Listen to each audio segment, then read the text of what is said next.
that they're changing my voice. Part of the reason that they confuse you about the evidence of the fact that there is a God has to do with them not being in charge in reality, only in the psychological construct. I could really end this video right here and you can figure it out on your own. But there's very important proofs here that God exists that I want to go over with you. I have another video, it's like three other videos, 10 minutes each, that I'm going to release one of these days where I do a very good job explaining this, except for the voice and the speech patterns and the nonsense like that they made it so that, that they used to make it so that it's harder for you to understand me. Okay. And to listen with kind of ease. So the overwhelming evidence of God's existence and the importance of morality. Okay. They can be partially seen in these points. So I'm going to go through A through M and we'll wrap it up. A. What came first? It is foolish to assume that something made itself out of nothing and was the first thing of all unless that thing is God. We have no reason to believe that the concept of time is completely invalid. We have only theories and extreme speculation. For example, do you not get out of bed in the morning because you don't know if you're going to die with no reason to believe you're going to die? Or do you get out of bed and do what you have to do? And so it is with the belief in God. You have no reason to believe that God doesn't exist. You have no reason to believe that time isn't valid. So therefore we must default until we have evidence to the contrary. With God does exist and the concept of time is at least partially true. Okay? Because when we look and said, how old is the earth? What's going on here? When you look at the clock, you see yourself aging. You see things decaying. We have no reason to believe that time isn't a valid concept. And if it is a valid concept, it tells us that time tells us this one thing was first. And that one thing had to be God. The atheist and the agnostic are insane if they don't live their life as if God is real, because that's the logical assumption, the sound conclusion. And all the people in the churches and their Abrahamic faiths and religions and so on and so forth, spiritual movements, everyone on this planet, if they don't know that God is a God of justice, when justice has allowed me to be the top martial artist, but you don't even have to know who I am to know that. If you're defending your kid from somebody else versus you're fighting for a petty reason, okay, are you not fighting harder if you're defending your child? What if you pinpointed moral precision in your brain and you masterfully conveyed your blows? It's that simple. The evidence of God is irrefutable. There's no way to refute it at this time, and only a dumbass would assume that at some point in the future that there's a way to refute it. We have no reason to assume or believe anything other than there's a God who's all-knowing, all-seeing, all-powerful, and deals in justice. And people's pathetic interpretation of what justice is does not disprove that God is a God of justice. None of you were chosen to be the top martial artists because you do not do God justice. You just have silly cultural and racial social norms. But I am chosen. Not any other black person, not anyone else. I am chosen to be the top martial artist ever. B, the delicate balance in the ecosystem. Quite often we hear in the news that some intrusion into an ecosystem has permanently destroyed it. People don't understand the balance of the ecosystem, the balance of the stars and the sun and the moon and the universe and the galaxy. They don't understand these things. They just study these things. Science is nowhere near, and they never will be anywhere near, having sound conclusions in regards to knowing for sure what all the connections are in the ecosystem and with the solar system and so on and so forth.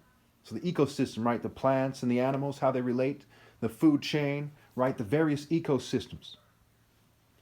It's a delicate balance.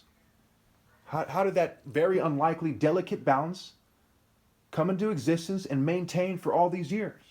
How are some of these animals, very ancient animals, have been evolving for a long time? Okay, how did this occur? What are the odds that it's on accident and it doesn't have a creator?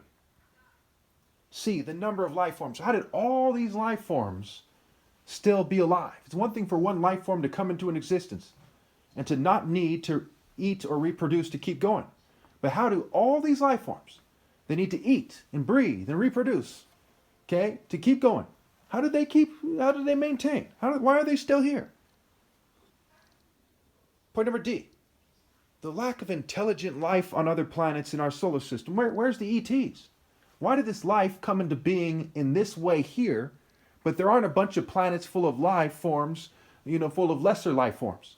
So on this one planet, countless life forms came into existence. And there just happens to be true love, martial art principles, justice, righteousness, and things like this, and beautiful forms of life, and so on and so forth. How could that be without God? E, the possibility that allowed for cars, planes, and computers. Without God, cars and streets and street lamps and spaceships and planes and computers and video games and all these things came into being. It's just lucky for us, right? Wrong. The odds are in God. The odds show us that God must exist. So a lot of these points are odds-based points. What are the odds of that? Why would you logically think you should bet against the odds? The infinite odds when you factor in all the variables. What are all the variables that allow for these things to come into existence in that particular way? There's an infinite number of variables. There's a 1 in infinity chance that this is all by accident and that there is no God. Pretty stupid to bet that, right? Would you go to Vegas and bet everything you have when there's 1 in an infinite amount of chances for you to win? Fucking retarded. No one would play the lottery with those odds. It's astounding they play the lottery with the odds they have as it is, right? Anyway, point F. The martial art lessons in nature, such as the falcon and the leopard's tactics and natural emergence. We see the falcon and the snake and the leopard and the lion. Okay, and they teach us about martial arts. The bow and the boar and the hippo teach us about shape and body structure and speed and timing, and to understand how these things come into play when it comes to sharpening a stick or using a stone or using transferable skills and attacking somebody and defending and moving through the jungle and honing sense in the woods, in the jungle, the desert, the snow. The martial art lessons in nature, where do they come from? Why are they there? Is it just a coincidence that nature teaches us martial arts, something as sacred and profoundly impressive and deep as martial arts? Point number G. The parrot resembles the falcon and tries to communicate for a reason. And the passenger pigeon delivers messages.